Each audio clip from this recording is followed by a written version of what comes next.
দেখতে পাচ্ছেন বন্যার অবস্থা খুবই খারাপ। আমাদের গণিপুরের রেললাইনের পাশেই অলরেডি পানি উঠে এসেছে, তার মানে পুরা এলাকা প্লাবিত।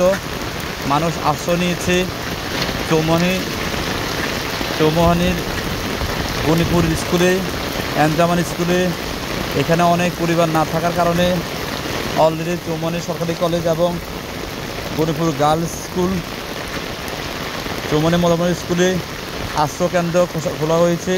আমরা ইতিমধ্যেই ইউনো ব্যাংক মন্ত্রীর সাথে যোগাযোগ করে উনি সর্বাত্মক সহযোগিতা করার জন্য সকল স্তরের জনগণকে আহ্বান জানিয়েছে যে যেভাবে পারেন এই বন্যার্তদের পাশে দাঁড়ান এবং সবাইকে এই বন্যার্তদেরকে সহযোগিতা এগিয়ে আসার জন্য অনুরোধ করেছে।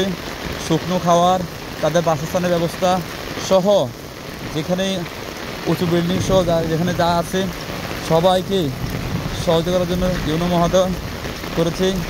ইতিমধ্যেই গণিপুরের স্কুলে বাংলাদেশ জামায়াত ইসলামী চৌমোহনী শহর শাখা থেকে ত্রাণ বিতরণ করা হয়েছে।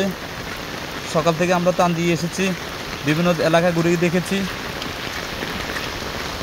আপনারা দেখতে পাচ্ছেন ব্যাংক মধ্যে সবচেয়ে উঁচু স্থান এই রেললাইনের পাশেই।